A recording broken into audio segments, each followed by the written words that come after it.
Hi, good afternoon. My name is Noah Castillo, and I'm a full-stack developer working at TMAAP. Today, I'm going to talk about a project named Find My Paradise.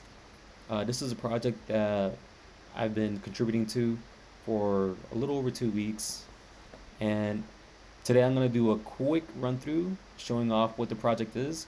I'm going to be more detailed as to my component, what I worked on, and I'm going to discuss a difficulty I had, a challenge that kind of ate up about a couple hours of my time when really it was a simple fix. So I'm showing off the application itself. Here's the landing page for a listing. Um, so this is like a mock of an Airbnb, and we're viewing a listing that we want to reserve. So once you're here, you're gonna see images, you're gonna see details about the listing. You can make a reservation here by selecting your check-in and check-out dates, as well as your number of guests. It's gonna tell you a total once you do hit reserve. You're gonna be able to see amenities here. You can see available dates for this listing. Some days might be grayed out, meaning they're not available. You can see a map, and the map is also listing nearby places. This is using TomTom API. We have a things to know component right here. You have a component detailing information about the host. You have a reviews component, more places to stay, and things to do component. So the things to do component, this is what I worked on.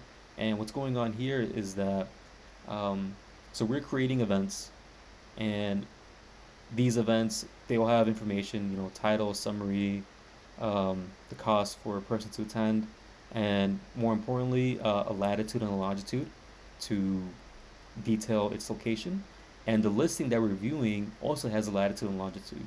So what's going on is on the back end is that the latitude and longitude of the listing and of the event that we're viewing at, those are converted to radians, and then we're using the distance for unit circle to calculate that distance, converting it back to degrees and then converting it to miles, so we can get a nice breakdown of how far away these events are from the listing.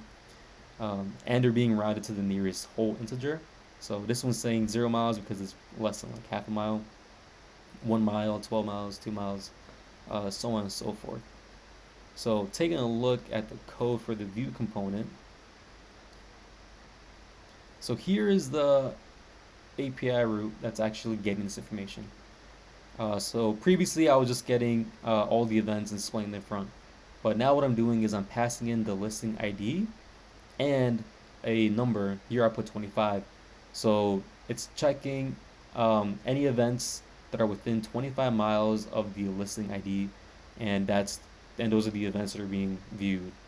So we saw earlier there was one that was about 12 miles away. So if we change this to a 10, hit save, we can go back to our front end, to the live demo. Hit the refresh button. Actually, I think it'll refresh itself.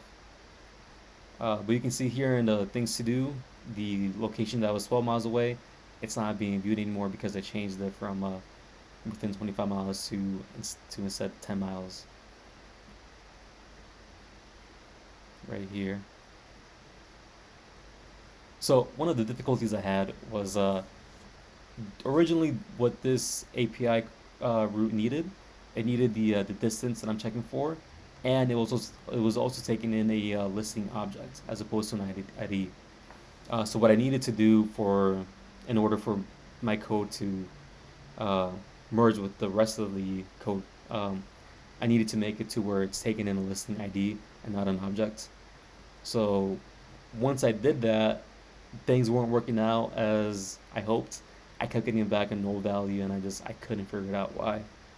And eventually, um, I just spent time like looking at each line of code, seeing what went wrong, and for the most part, everything seemed perfectly right. And it wasn't until I ran my code in debug mode to where I was actually able to figure it out. So here we're looking at the backend code. Um, so this is the event service simple. Here's where I'm getting my events. This method here specifically. I've displayed this one before. Before it was actually taking in the listing object instead of an ID, and the main difference I did was instead of just getting a listing directly, I'm instead bringing in the listing repo, doing a find by ID, and then pasting that into a listing object here. Um, and for a couple hours, I just kept getting a null value for this, and I couldn't figure out why.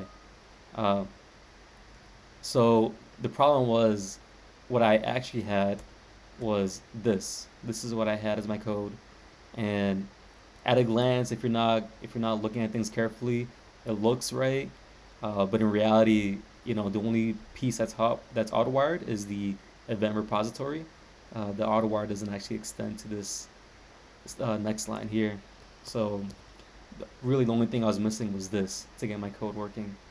Um, Small things like that, they're kind of it's kind of hard to know off the bat, even though it's a simple fix. But like once I feel like now that I made that mistake, um, it's gonna be hard for me to make that mistake twice. It's stuck in my mind, all that time spent trying to debug my code and figure out why I'm getting a null for my listing. Um, Definitely drove me crazy. So this is gonna stay in my mind for a long time. Every single, if you're bringing in a repo, each one has to be auto-wired by itself. So that's all I'm gonna talk about for this application. I hope you liked the demo. Thanks for watching.